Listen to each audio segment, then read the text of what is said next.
Hello. अ, आप सबका स्वागत है। Very welcome to all of you here. So we're going to start a new video session where I'll be talking about the current affairs. I'll be basically going through the Hindu edition for each day, daily the Hindu edition, and I'll be nitpicking the important articles which are coming every day, and we will be discussing about it. Feel free to comment in the comment section. I'm also trying it out uh, this early. So whatever suggestions you might have, you can tell me and I'll try and improve that and incorporate in the videos. So this is for the 30th May edition. And as you can see in the headline itself, uh,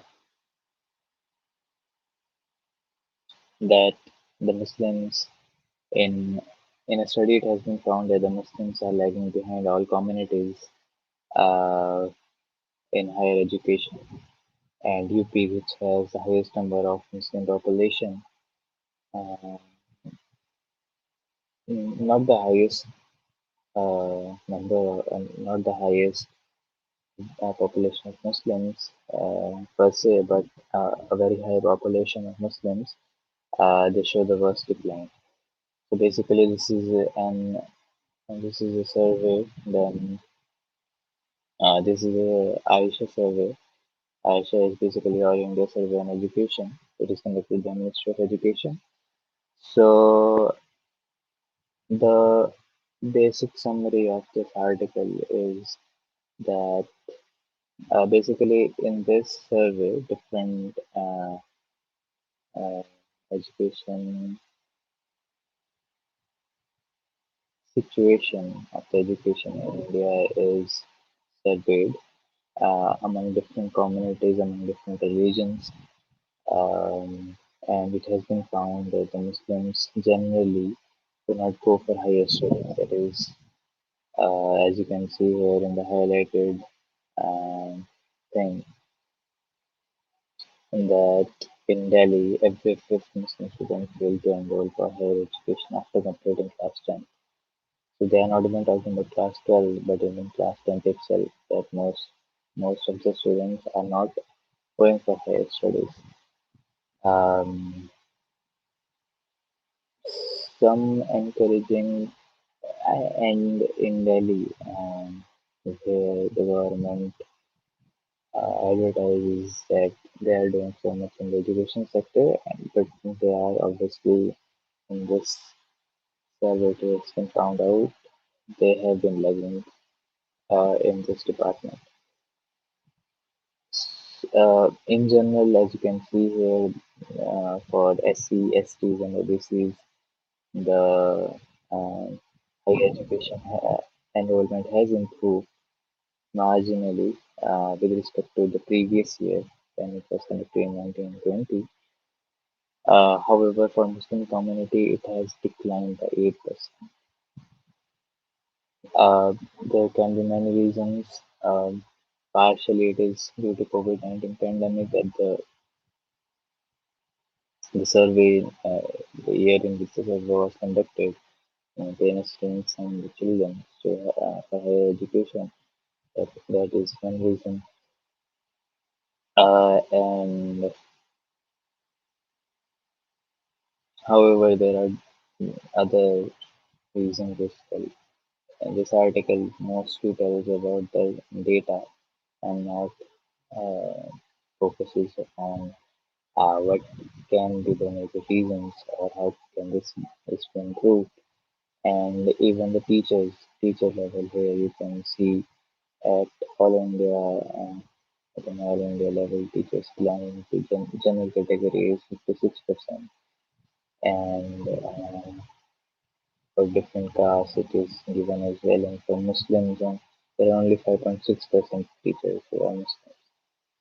So it does shows a very bleak situation, and these are all things which are uh, like surveyed in this Aisha survey. and just add some additional details like um, how can we try to curb the situation. Uh, so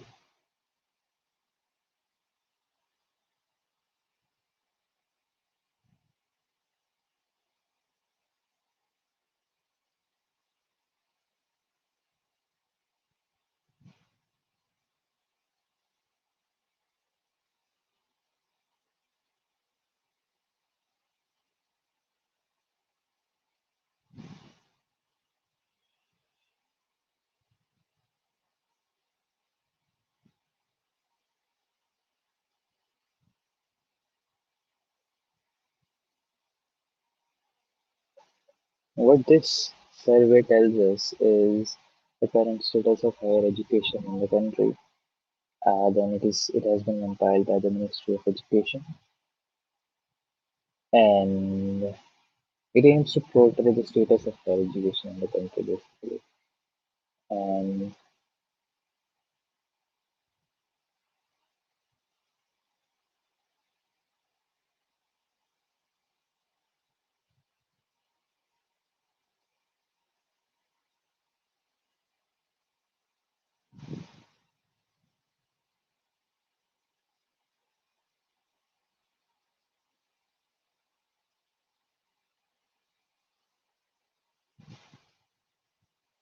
there is a very gross situation of faculty shortage.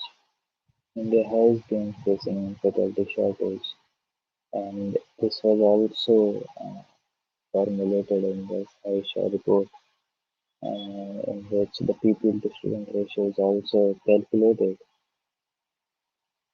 And there are different factors why the shortage still occurs.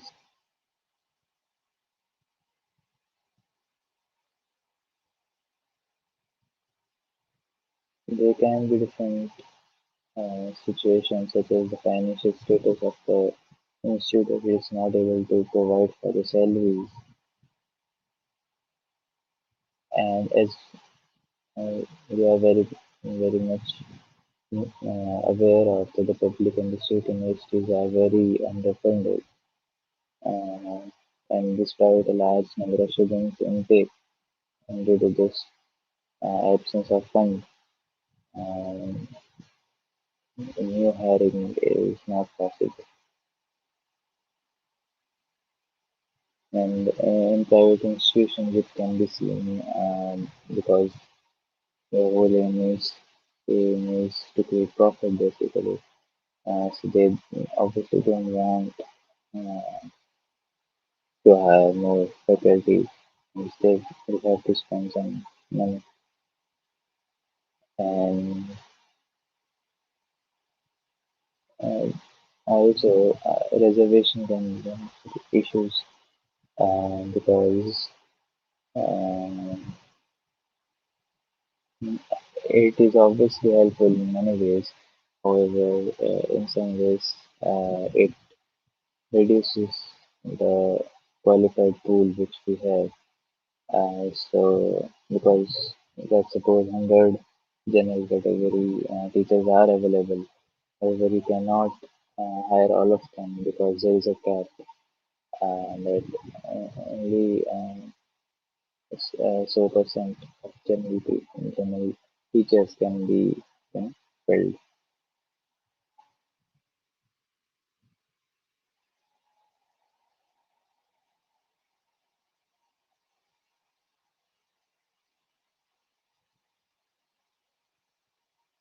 And another reason can be to the remote location of the university where the teachers don't want to work. So there are different things which are there why the teachers don't want to teach, or why the acute shortage is there.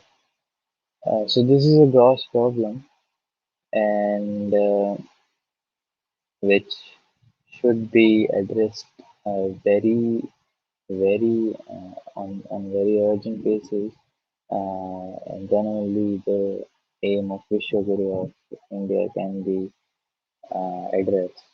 Otherwise, the situation will remain the same since there is an acute mismatch of the representation as well. We need to look after the reasons why uh, Muslims are lagging behind getting the higher education. That was the gist of that article. Pardon me, it's going a bit long, like I'm not that prepared. I have read these articles once first, but to summarize them is a bit difficult. I think I'll get better in this as we move ahead with the series which I'm trying to start. And then India, as you I think know that India already has two supercomputers known as Mir and Katyush. One is in the Indian Institute of Tropical Meteorology, which is in Pune, and the other one is in the National Center for Medium Range Weather Forecasting. I mean, these are not the only two, but these are two of the most powerful machines. So, Modi government in 2018 signed up with France to procure this Atos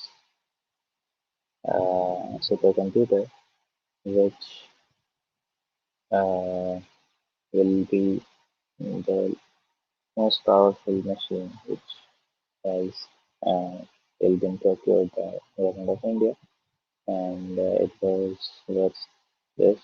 And the procurement was to be completed by 2025. Um, this article basically has said that because the most powerful machines are only being used to forecast weather. However, different sectors are in dire need to get hold of these powerful machines, such as artificial intelligence is coming up. Then another example which they have given is aircraft aerospace modeling process applications and even protein biology. So these are also the sectors which require such powerful processing machines. So that's basically the gist of it. And then they have explained in what terms this power is calculated. So currently the machine which is housed at Pune um, is the only machine which is in the top 100 if we compare them with the top speed and top speed is 13 pentaflop flops.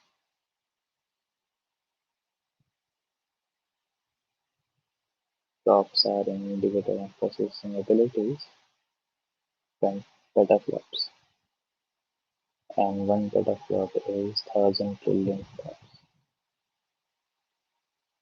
So the machine which is to be procured will be of 18 petaflops. So you can see the substantial increase in the speed of the machine which will be procured. Uh, and that would be really helpful. So as I already mentioned that different, although different other machines are also there, which are very powerful, they are also being used at multiple research institutions.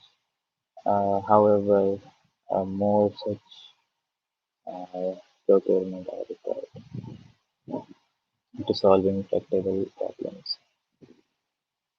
Uh, and not only just to forecast the weather. And there's also one fun intended here. They've said these are called as supercomputers. These high computing processing devices which are there, systems which are there. But they are saying with the computer of 2 decades ago, today's students' laptops and gaming consoles. That's how powerful the chip system has become. That's how concise the chip system has become now. That the supercomputers which were 2 decades ago are now in everyone's hands.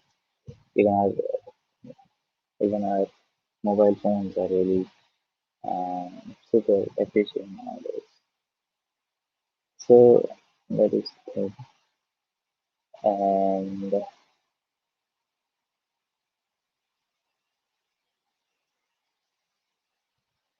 And that was it basically in this article. This was another very interesting article which came in today's edition. Uh, this is about the ever increasing power of the Chief Justice of India. Uh, Chief Justice of India is commonly called as the Master Roaster. So the editor here has made a pun that from Master Roaster to Master of all judges. It is evident by the headline itself that there has been push towards CGI becoming master of all judges. Uh, Even though Constitution has laid down that CGI do not have different power to the other Supreme Court judges in the sense that when voting is done, his vote is also counted as one only and not more than one. And in this article itself, instances have been mentioned when CGI's votes have been in the minor. Right? So, and even then, some of the rulings recently have indicated that the CGI has overruled other Supreme Court judges' verdict. And recently, then the division bench uh, of Supreme Court in Chhabria, the CGM of India, it was in news you might have heard where after some days Supreme Court said that uh, that uh, yeah, it can pass an interim order directing different courts to decide bail applications without relying on decision laid down in uh, Ritu Chhabria for a short period of time. But what was Ritu Chhabria's case? Uh, So the basic story behind it was that if the investigating agency has arrested someone and um, they are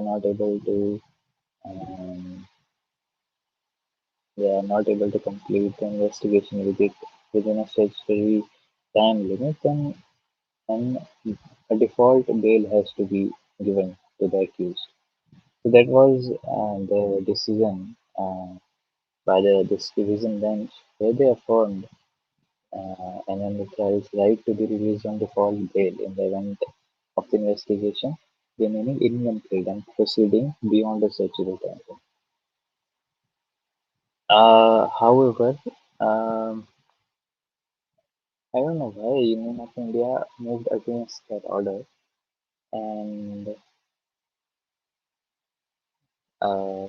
CGI intervened and he entertained the recall application, which generally doesn't happen because the recall application is heard by that bench itself, whereas here it didn't happen and the CGI intervened. And here you can see it is written in a nutshell by stating the decision of the division bench.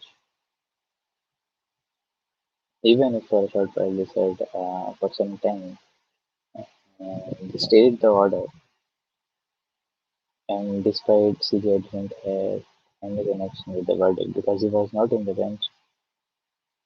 So ordinarily, what happens is when Union of India file for a review petition, it is usually decided by the same bench itself. So the court of CGI had no business with it.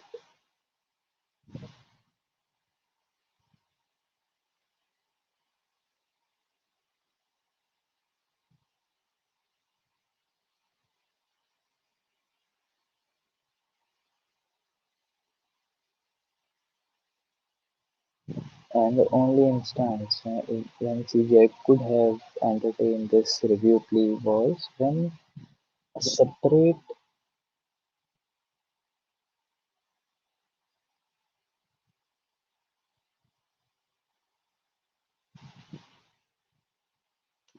bench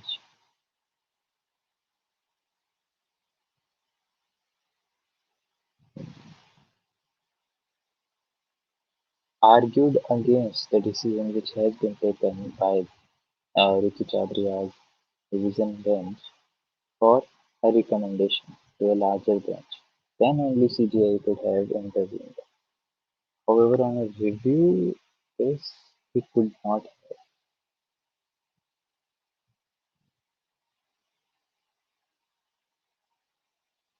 Basically, what CGI did was they entertained an intra-court appeal,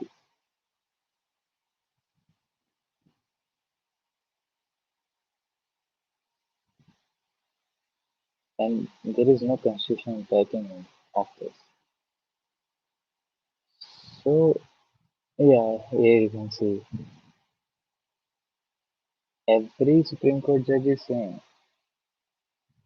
it's just the CGI is the first amongst the equals. All judges of the Supreme Court are equal in terms of their judicial powers. However, CJI holds some administrative powers, just constituting benches, signing matters and references for recommendation of a larger bench. That's it. That's why he is known as the master of roaster. However, his judicial powers are not more than other Supreme Court judges. He could not have intervened. By intervening, CGI increased the dimensions of the power which he held. That's what is written in this article. And they've also mentioned some other countries where this happens.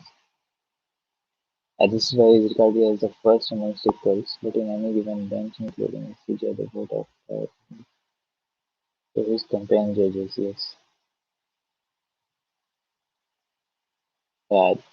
I mentioned earlier right, that there have been instances when CJ's vote has been in the minority opinion. And the very recent one was when passed by the Supreme Court in the PWS quota dispute.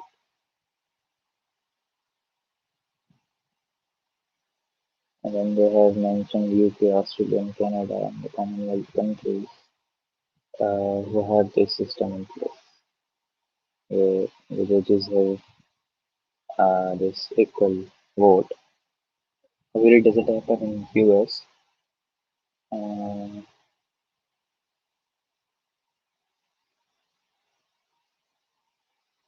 in US, all the judges collectively exercise powers. So there are no branches, I guess, in the American Supreme Court. And that's it.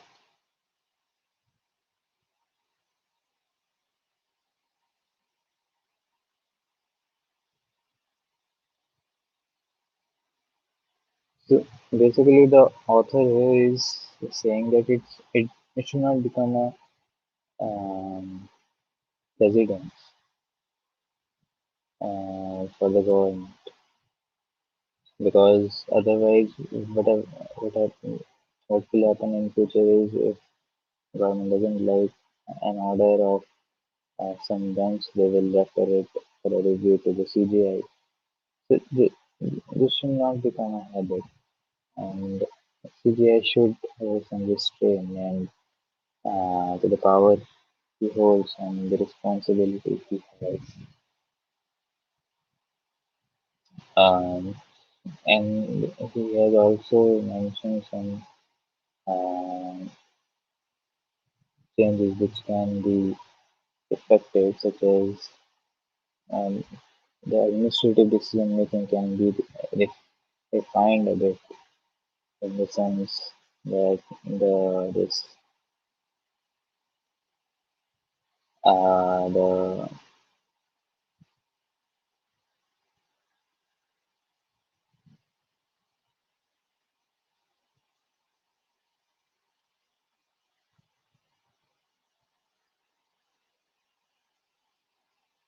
the assigning of cases should be done by computer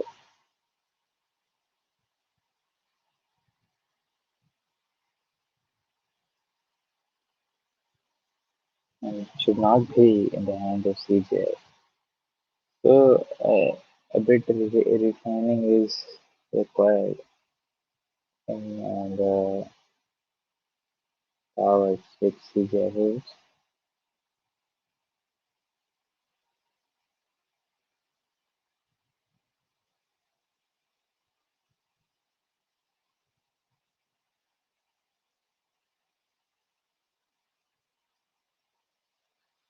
Three things are there, that the allocation uh, of considering the entries and allocation of cases should be made computerized.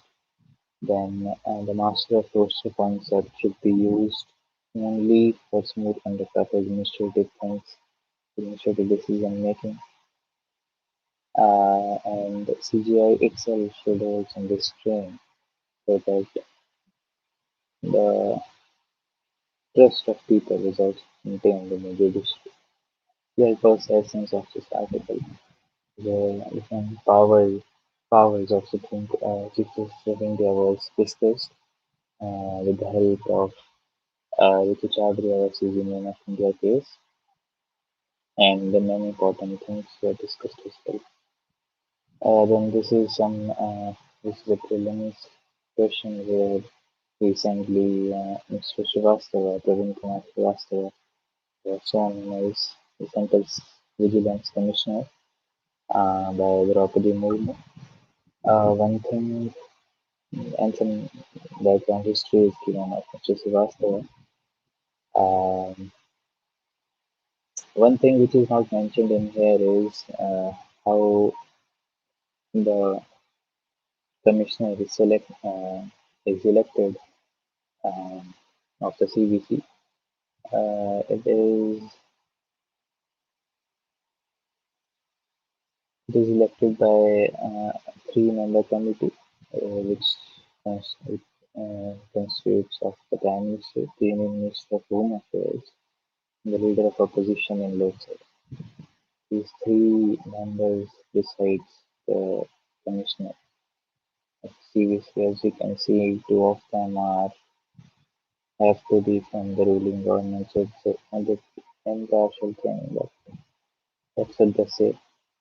And as is with the case with other high posts, after retirement, they cannot uh, attain any central or state government agency post. And obviously, President appoints, but is unpaid and advice of nominal. Then this is one of the article which relates to the GS and art and culture. Um, and Kashmir Sofiana Mosque revives the past. So different things are discussed in here as well. Sofiana Mosque and Chari Chari Fred chants were played during Rastani Bahar event in Baramulla. These songs were played. Rastani Bahar. These two songs were played.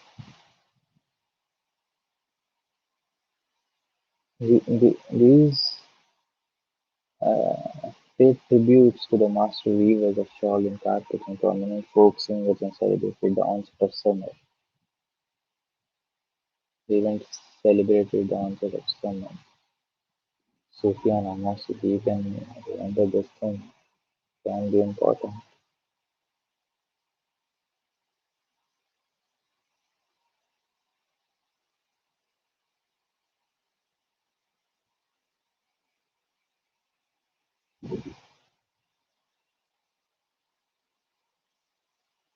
Maqam Bahar is sung just before the sunset.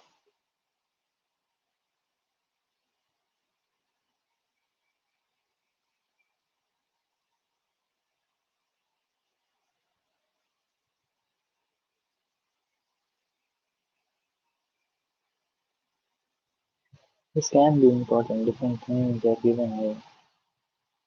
Uh, I took a brief look.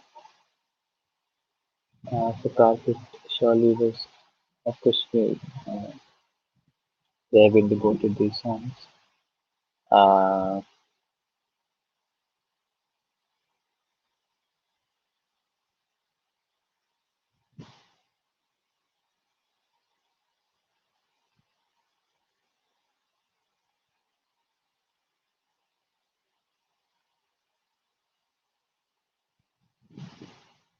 these are the things that they mention how the Sufyana music helps. This folk music has been given classical status as well.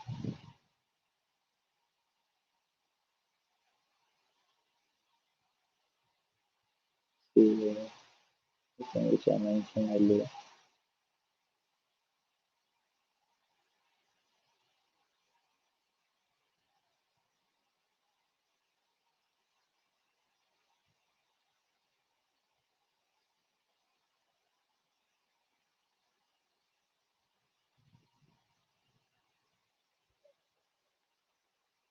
With the advent of time, these things are getting lost. That's why this Dastani-e-Bahar was organized. So again, gets the feeling of the past. Then again, a prelims question which can be asked. Uh, the current CAG, the control, controller and auditor general of India, who can be registered as section auditor of the WHO for a quota. This is his second term. It is Chandra Murmu.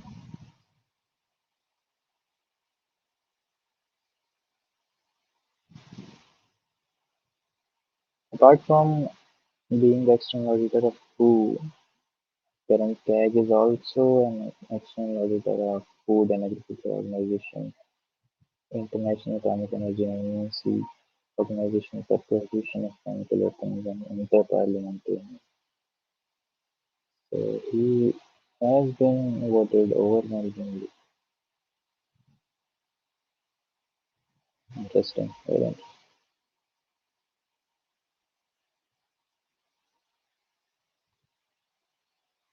Then uh, this thing of where India framed women from Asian is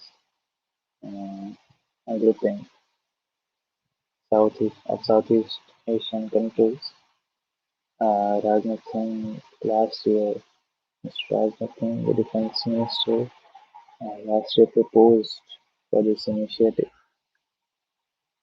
where uh, 20 peacekeepers, two from each country will be trained. And then some details are provided how much troops India has sent for this peacekeeping mission, which is apparently the highest.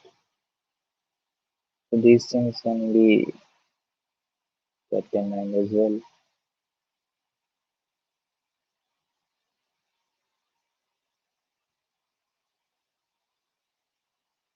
India is one of the largest troop contributing nations to the peacekeeping.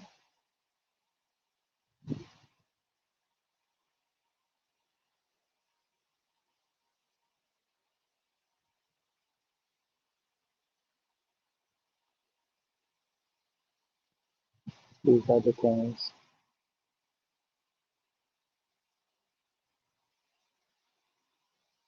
And then the next headline is Northeast gets its first Underwater Express.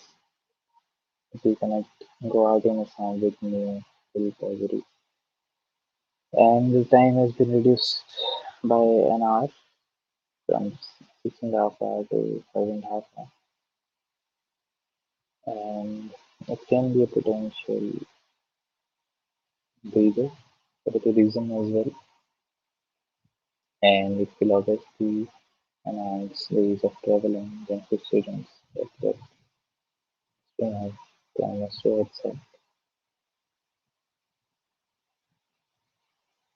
And different electrified sections are also dedicated in this immigration. So government has been trying to close the gap between Northeast and the whole country, and these small steps do help in that class. That's when it went a bit long. Pardon me for that. I didn't prepare well. That's what I realized during the video making process itself. But I try to make it more precise next time onwards. Um, and I hope it had uh, helped you a bit. Those who cannot uh, get the time to read the newspaper, those who can't procure the newspapers, I hope this might help in some sense. I kept the screen on for a very long time, and I hope that you can read these articles at your own leisure time. And some of the things which I discussed would help me as well.